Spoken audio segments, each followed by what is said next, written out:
ये पीएफएससी 2025 का जो पेपर 2 हम डिस्कस कर रहे हैं उसमें आज हम लेक्चर 5 देखेंगे। इसमें टेंस का जो पार्ट 3 है, यानी कि इसमें हम फ्यूचर टेंस देखेंगे।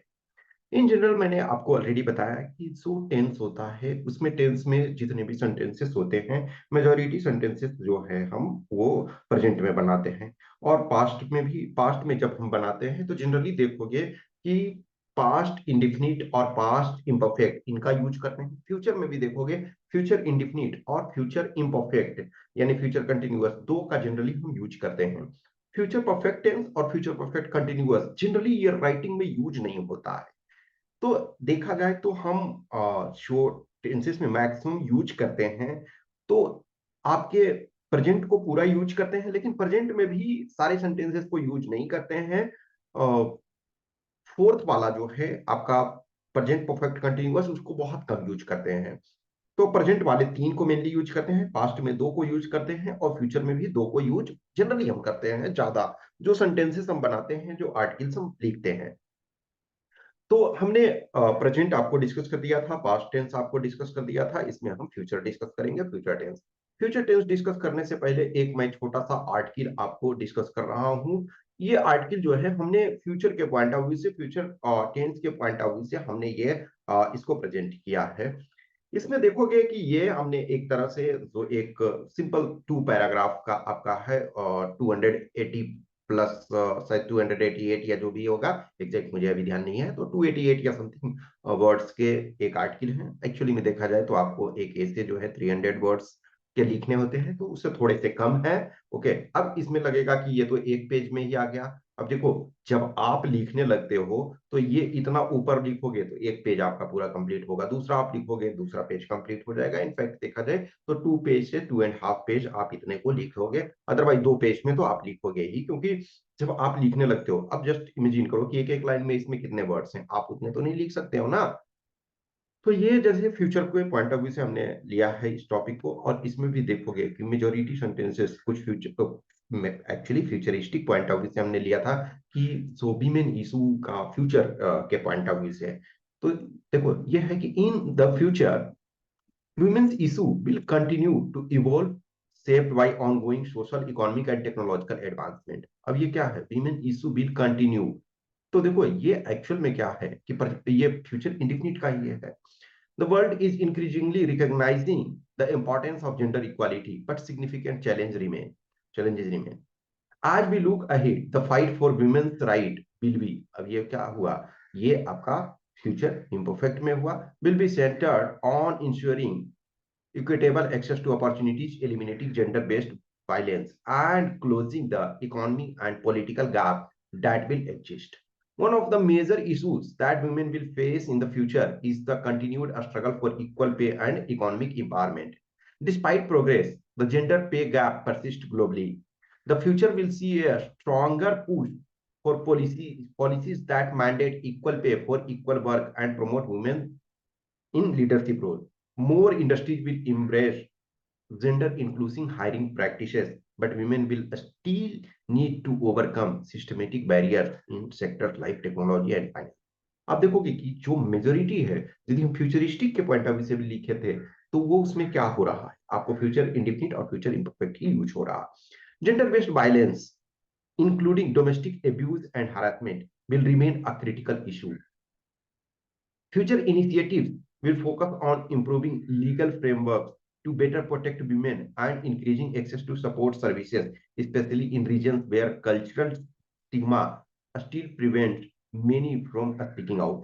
Technological advancements may play a role in providing women with more discreet ways to seek help, but the underlying cultural changes will take longer. Politically, women are expected to gain more influence globally, but the path to equal representation remains long. More women will assume leadership role in government and organizations, shaping policies that address their needs.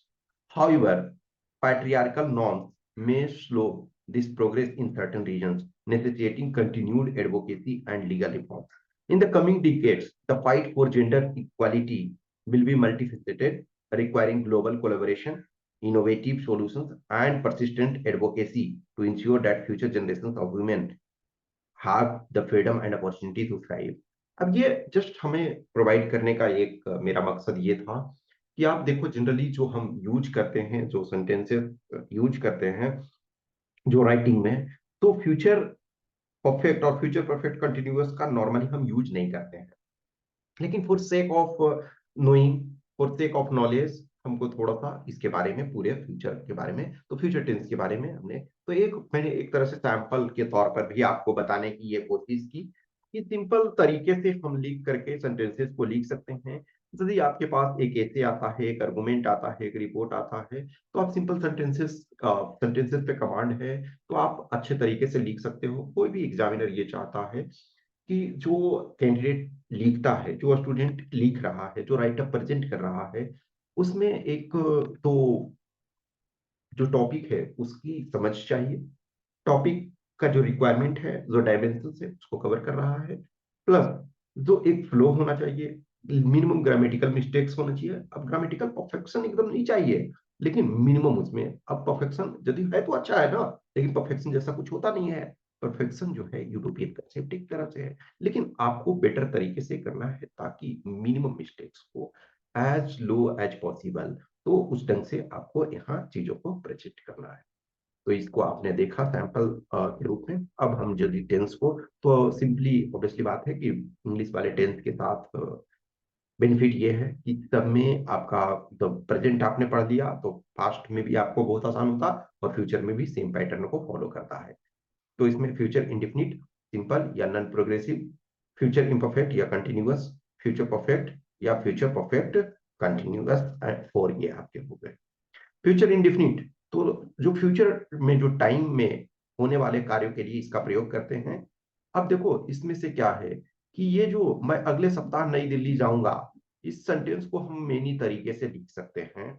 तो I shall go to new Delhi next week. एक हमने time on tense का आपको चीजों को बताया था। तो देखो सम टाइम क्या होता है, टेंस इसमें से अलग अलग है एक तरह से, लेकिन टाइम जो है ये फ्यूचर में है। एक्चुअल में देखा जाए तो ये टेंस क्या है, ये फ्यूचर है। लेकिन यदि ये देखो I go to new Delhi next week, तो ये टेंस के पॉइंट ऑफ व्यू से क्या है, यदि आप सिंपल देखो तो टाइम के अनुसार तो फ्यूचर है, टाइम फ्यूचर है, लेकिन टेंस क्या है, टेंस आपका प्रेजेंट है। I am going to new Delhi next week, tense के अनुसार ये प्रेजेंट है, और लेकिन यदि टाइम के अनुसार फ्यूचर है। I am to go to new Delhi next week, I am about to go to new Delhi next week, I have to go to new Delhi next week, ये कंपल्सन दिखा रहा है। तो हम एक सेंटेंस को मैं अगले सप्ताह दिल्ली जाऊंगा या मैं अगले सप्ताह दिल्ली जा रहा हूं, इसके जो है ये आप अलग अलग तरीके से लिख सकते हो इसको, फ्यूचर में होने वाले कार्य को। तो जब सेंटेंसेस बनाते हैं तो बहुत बार क्या होता है ना, मेनी टाइप्स ऑफ सेंटेंसेस का यूज इस वजह से होता है कि चीजों को, एक सेंटेंसेस को एक ही तरीके से बार बार हर जगह रिपीट करने से ब्यूटी उसकी गड़बड़ा जाती है। किसी भी आप पोएम को पढ़ने की कोशिश करना, कभी कभी जब आप पोएम वगैरह पढ़ते हो तो उसकी आपको ब्यूटी मिलती है, बहुत सारी ब्यूटीफुल वर्ड्स मिलते हैं, उसके ब्यूटीफुल कॉम्बिनेशंस मिलते हैं, तो उनको आपको पढ़ना चाहिए। तो इसको फ्यूचर इंडिकेट। अब देखो इनसे शुरू होने वाले सबॉर्डिनेट क्लाउज के साथ फ्यूचर टेंस का प्रयोग नहीं करते हैं। अब ये इस वजह से फ्यूचर इंडेफिनिट में ये थोड़ा सा सेंटेंस स्ट्रक्चर के फॉर्म में जानो। देखो एक मेन आपका क्लाउज होता है और एक सबॉर्डिनेट क्लाउज आपका होता है। जैसे देखो इफ है, अनलेस है, टिल है, अनटिल है, after, before, when, as soon as long as, in case, ये सब जो एक तरह से सबऑर्डिनेट वर्ड्स ये यूज होते हैं इनके साथ। अब जैसे देखो इसमें से ये दो सेंटेंसेस का कॉम्बिनेशन सारा है एक तरह से। तो if he works hard he will succeed, तो देखो एक तरह से क्या है, कंडीशनल, ये सबऑर्डिनेट क्लॉज में ये कंडीशन है बता रहा है, ये जितने क्या है, इफ है, अनलेस है, टिल है, अनटिल है, आफ्टर है, बिफोर है, ये क्या है एक तरह से, ये टाइम भी बताता लेकिन कंडीशन भी बताता। अब जैसे देखा जाए ना, आफ्टर, बिफोर, ये टाइम, लेकिन ये कंडीशन भी, कि जैसे कहते हैं ना कि मैं चला जाऊंगा, टीचर कहते हैं ना क्लास से कि मैं चला जाऊंगा, उसके बाद ही आप लोग क्लास से निकलेंगे, इसके बाद का मतलब क्या है कि मेरे के बाद, तो कंडीशन को लगा रहे हैं, टाइम भी वो है और कंडीशन भी है। तो ये आपके इसमें तो जैसे क्या है, कंडीशन ये लगा कि if he works hard he will succeed, अभी ही के जगह आप सी भी लगा लो, कोई टेंशन नहीं है, ठीक है। I shall remember you as long as I live, तो देखो ये कंडीशन क्या, एज लॉन्ग एज यहाँ आया, आई लीव। बिफोर, बिफोर देखो आ गया, I leave for Bengaluru, I shall give you a surprise. As long as I am in this town, I shall help you. अब ये देखो इसमें क्या है, एक तरह से प्रेजेंट और फ्यूचर दोनों को यूज कर रहे हो। तो जो आपका सबॉर्डिनेट क्लाउज है जिसमें ये है, तो देखो ये जहां जहां ये सब शब्द लगे हैं उसके बाद वाले जो है तो उसमें फ्यूचर नहीं लगाते। देखो यहाँ है इफ, तो if he works hard. I shall remember, तो एज लॉन्ग एज, तो ये आपने प्रेजेंट लगाया। Before I leave for Bengaluru, present. As long as I am, तो ये प्रेजेंट, ठीक है। तो ये इन चीजों को ध्यान रखो। अब है फ्यूचर इंडिफिनिट टेंस में कि वैसे सेंटेंस जिसके क्रिया के अंत में गा, गे, गी इत्यादि लगा रहे हैं उसे फ्यूचर इंडिफिनिट टेंस कहते हैं। जैसे ये जो इसका ट्रांसलेट करने का तो नियम है, subject plus shall will plus V one plus object. ये आपको जो V1 V2 V3 V4 V5 है इसको हमेशा ध्यान रखना है। ये आपको पूरी लाइफ एक तरह से ये चलता रहेगा। तो हम लोग सोमवार को कॉलेज जाएंगे तो we shall go to college on Monday. वो अंग्रेजी सीखेगी, शी विल लर्न इंग्लिश। कब है वो तो टाइम नहीं दिया हुआ है। फर्स्ट पर्सन सिंगुलर नंबर और फर्स्ट पर्सन प्लूरल के साथ शैल एवं अन्य के साथ विल का प्रयोग करते हैं। तो ये थोड़ा सा जहां भी थोड़ा स्पेसिफिक हो उसको ध्यान रखना होता है, लेकिन ये बहुत ज्यादा टफ चीज नहीं है। क्या कल तुम डांस क्लास नहीं जाओगे, तो will you not go to dance class tomorrow. वह कल नहीं आएगा, he will not come tomorrow. कल आप क्या करेंगे, what you will do tomorrow. अब देखो एक्चुअल में क्या है ना, what will you do tomorrow ये ज्यादा अप्रोप्रिएट है, ठीक है, सॉरी। तो ये ज्यादा अच्छा है, what will you do tomorrow. इसको होमवर्क ये आपका है। फ्यूचर इम्परफेक्ट और कंटिन्यूअस, तो ऐसे कामों के लिए इसका प्रयोग करते हैं जो भविष्य में होता रहेगा, अर्थात वह कार्य भविष्य में जारी रहेगा। जैसे मैं तुमको मदद करता रहूंगा, तो I shall be helping you. तो इसका मतलब क्या है, एक बार ही नहीं, जैसे है ना कि नॉर्मली है कि आई विल हेल्प यू, यदि ये होता है तो ये गारंटी नहीं देता है कि मैं हमेशा मदद करता रहूंगा। जैसे कोई बोलता है ना कि हाँ ऐसा है ना कि मैं कहीं जा रहा हूँ मार्केट, तो मुझे कुछ पैसे की जरूरत होगी, तो क्या आप देंगे, तो बोलेंगे yes I will help you. तो जब वो नॉर्मली बोलते हैं, देखो एक चीज ध्यान रखना कि जब हम प्रेजेंट इंडिफिनिट देख रहे थे तो उसमें हैबिट बताने के लिए आपको प्रेजेंट इंडिफिनिट ये किए थे, लेकिन इसमें एक तरह से हैबिट जैसा चीज को दिखाने के लिए प्रेजेंट इम्परफेक्ट हम लगा रहे हैं कि भाई करता रहूंगा एक तरह से। अब लेकिन ये है कि मैं आपको मदद करूंगा, वैसे देखा जाए तो भविष्य में मैं आपकी मदद करूंगा, लेकिन एक तरह से वो मदद करेगा। जब इसमें यदि देखोगे तो उस सेंस में लगेगा कि भाई एक बार दो बार मदद करेंगे, लेकिन इसमें यदि प्रेजेंट ये फ्यूचर इम्परफेक्ट या कंटिन्यूअस लगाते हो, इसका मतलब है मदद करता रहूंगा, यानी मल्टीपल टाइम मैं मदद करूंगा। तो थोड़ा सा आपको डिफरेंस ये करना पड़ेगा। Sita will be dancing on a stage tomorrow. अब ये देखो इसमें क्या है, अब डांसिंग का मतलब ये हमेशा वैसे, अब इस सेंटेंस में यदि देखोगे तो सीता विल बी डांसिंग, इसका मतलब है कि ये किसी टाइम के बारे में डिनोट कर रहा है कि कोई एक ऐसा टाइम होगा उस समय जब जाओगे तो वो डांस करती हुई मिलेगी। इसका मतलब ये नहीं है कि हमेशा डांसिंग करती हुई। इस सेंटेंस में थोड़ा सा डिफरेंस है, इस सेंटेंस में डिफरेंस है। We shall be sitting in the train tomorrow. आप देखो ये इस समय जो है हम लोग ट्रेन में बैठे हुए होंगे उस सेंस में। इसमें देखो किसी क्रिया के अंत में ता रहेगा, करता रहेगा, करती रहेगी, करते रहेंगे इत्यादि लगा रहता है, तो वह वाक्य जो फ्यूचर इम्परफेक्ट या फ्यूचर कंटिन्यूअस का कहा जाता है। जो ट्रांसलेट करोगे तो सब्जेक्ट प्लस विल बी और शैल बी और विल बी और plus V four plus I object, ठीक है। तो यानी कि वी फोर जो है क्या है वो आई एन जी। हम लोग पढ़ते रहेंगे तो बी शैल बी रीडिंग या स्टडिंग। तुम गाना गाते रहोगे, you will be singing. Monica नाचती रहेगी, मोनिका विल बी डांसिंग। अब इसको ट्रांसलेशन, ये होमवर्क, इसको होमवर्क ये करना है। फ्यूचर परफेक्ट, देखो जो हमने आपको एक आर्टिकल आपको शुरू में दिखाया इस टेंस को समझाने से पहले, तो उस आर्टिकल में जनरली देखोगे क्या है कि फ्यूचर परफेक्ट और future perfect continuous generally use नहीं हुआ। तो ये बहुत कम यूज होता है, बस इसको हम समझने के लिए चीजों को करते हैं। वैसे कार्य जो भविष्य में समाप्त हो चुकेंगे, अब एक तो हम ना फ्यूचर का हम ऐसे भी ज्यादा यूज नहीं करते हैं ना, कि फ्यूचर में प्रॉपर तरीका से चीजें हम फ्यूचर के बारे में बहुत सारा नहीं कर सकते हैं। इसको प्रैक्टिकल के पॉइंट ऑफ व्यू से यदि देखो, कि कोई कह सकता है कि मैं 3 साल तक यहाँ पढ़ता रहूंगा, डेफिनेटली फ्यूचर आप नहीं जानते हो। तो जनरली इस वजह से भी बहुत हम कम यूज करते हैं, बट ठीक है, हम प्लान तो बनाते ही हैं। हम लोग सूरज डूबने से पहले बैंगलोर पहुंच चुके होंगे, तो ये एक तरह से इमेजिनेशन टाइप का आप कर रहे हो, और प्लान ये कर रहे हो कि पॉसिबिलिटी ये है, लेकिन हो सकता है ट्रेन लेट रहे। देखो बहुत बार क्या होता है, हम फ्यूचर के चीजों को हम उस ढंग से भी नहीं करते, कि बहुत सारी चीज चेंज हो जाती है। जैसे ट्रेन आप ये जाओगे, तो ट्रेन लेट हो सकती है, फ्लाइट कैंसिल हो सकती है, डिले हो सकती है, बहुत सारी चीजें। तो be I have reached Bangalore before sunset. हम लोग सूरज डूबने तक बैंगलोर, देखो एक है यहाँ ये है कि डूबने से पहले, ये है डूबने तक, यानी कि हो सकता है पहले भी पहुंच सकते हैं या लेकिन तब तक। तो be I have reached Bangalore by sunset, ठीक है। यदि भविष्य में दो कार्य होगा, तो पहले वाले कार्य के लिए फ्यूचर परफेक्ट टेंस और बाद वाले कार्य के लिए सिंपल प्रेजेंट टेंस का प्रयोग करते हैं। जैसे देखो, the train will have started before he reach the station, यानी कि जो वो उसके जो, यानी कि जो ये क्या होगा, वो बाद में पहुंचेगा। एक तरह से ये क्या कर रहा है कि दो पहले वाले कार्य, जो पहले ट्रेन विल हैव स्टार्टेड, यानी ट्रेन खुल चुकेगा जब तक वह ट्रेन स्टेशन पे पहुंचता है। तो ये स्पेशल केस है, ये सब जनरली थोड़ा बहुत जानो, अदरवाइज रियल लाइफ में यूज में नहीं आता। इस वजह से मैंने बहुत ज्यादा स्ट्रेस इन पर नहीं दिया, बस एक अंडरस्टैंडिंग के पॉइंट ऑफ व्यू से कि बस आप समझो, ठीक है।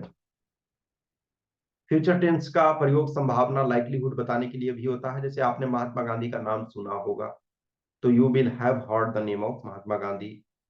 He will have reached home, यानी संभावना कि वह घर पहुंच चुका होगा। The train will have started, train खुल चुकी होगी। या फिर he must have seen the red fort, निश्चितता बतलाने के लिए भी हम यूज करते हैं, ठीक है।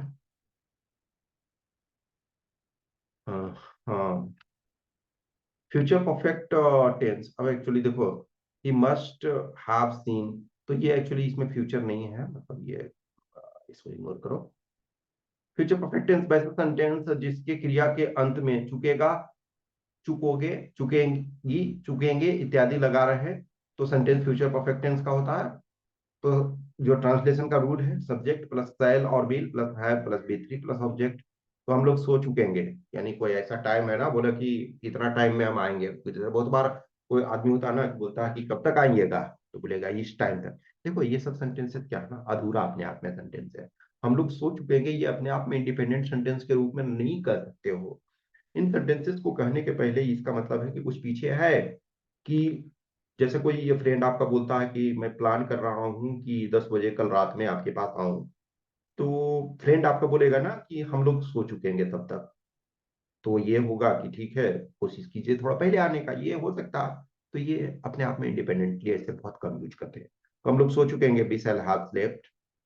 वो खाना खा चुकेगी, she will have eaten her lunch dinner whatsoever.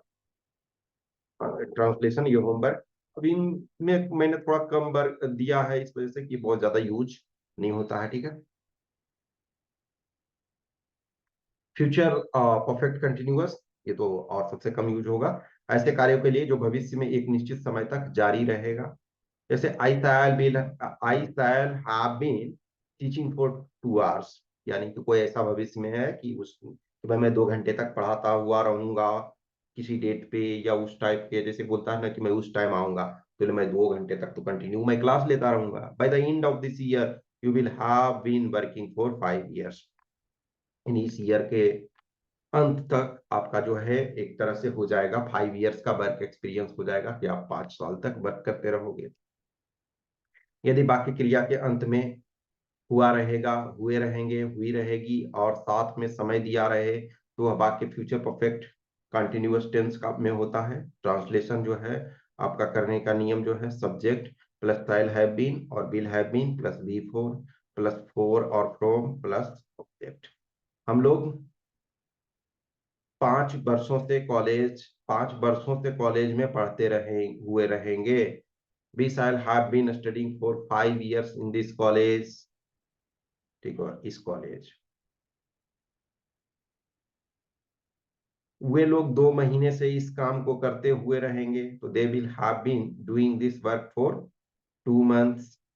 Point of time के लिए फ्रॉम, और पीरियड ऑफ टाइम के लिए फॉर। यहाँ देखो, वहां फॉर और सिंस पहले हमने यूज किया था, लेकिन इसमें है पॉइंट ऑफ टाइम के लिए फ्रॉम और पीरियड ऑफ टाइम के लिए फॉर का यूज करते हैं, ठीक है। ये आपके होमवर्क है।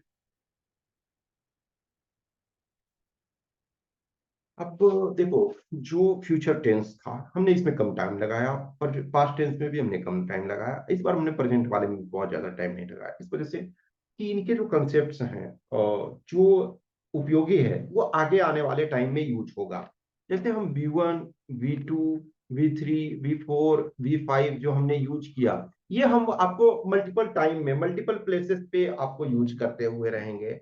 ये इसको हम बीच बीच में यूज करेंगे, तो इसमें टेंशन लेने की बात नहीं है। हम रेगुलर रूप से आप को इसके संबंध में चीजों को डिस्कस करेंगे, वो आपको चलता रहेगा। और जो अभी अब टेंस एक तरह से फिनिश हो गया, अब आगे जो है वो हम पार्ट्स ऑफ स्पीच वगैरह करेंगे, ग्रामर आपका चलेगा। फिर उसके बाद जो होगा वो आपके फिर और अदर पार्ट्स होंगे, और फिर तो राइटिंग प्रैक्टिस जैसे कुछ कुछ चीजें मैं आपको जो मेरे से जुड़े हुए हो, जो पर्सनल रूप से जुड़े हुए हो, जो पेड वाले रूप में जुड़े हुए रहते हैं, तो कुछ कुछ मैं टास्क जो है वो रेगुलर देता रहता हूँ। देखो, हमेशा दुनिया में कंटेंट की कमी नहीं है, लेकिन कोई भी टीचर मेंटर आपको पर्सनल रूप से गाइडेंस देते हैं, टाइम देते हैं, तो कुछ आपको ऑब्वियसली है पे करना पड़ता है। या फिर बहुत ऐसे लोग होते हैं कि आपसे टीचर से जिनका रैपो बन जाता है, तो ऐसा नहीं है कि पे करने की जरूरत है। मेरे साथ भी बहुत सारे ऐसे कैंडिडेट्स जुड़े हुए हैं जिनके रैपो अच्छे तरीके से, जो लंबे समय से जुड़े हुए हैं, बहुत ऐसे सक्सेसफुल हो चुके हैं। फिर भी वो उनको कुछ कुछ जरूरत रहता है तो वो करते हैं। तो हमेशा हर चीज के लिए पैसे देने की जरूरत नहीं होती है, लेकिन कोई ऑर्गेनाइजेशन चलता रहे, कोई इंस्टीट्यूशन चलता रहे, कोई पर्सन आपको कंटिन्यू वर्क करना करते रहे, तो थोड़ा कोऑपरेशन की जरूरत होती है। कोई भी ऑर्गेनाइजेशन विदाउट मनी का नहीं चलता है। तो एक रिक्वेस्ट भी आपसे होता है, तो कुछ भी क्वेश्चंस क्यूरी डाउट्स है या किसी को प्रोग्राम ज्वाइन करना है, तो आप हमें इस व्हाट्सएप नंबर 8527146498 या टेलीग्राम नंबर 7404909669 पे मैसेज कर सकते हैं। Okay, thank you.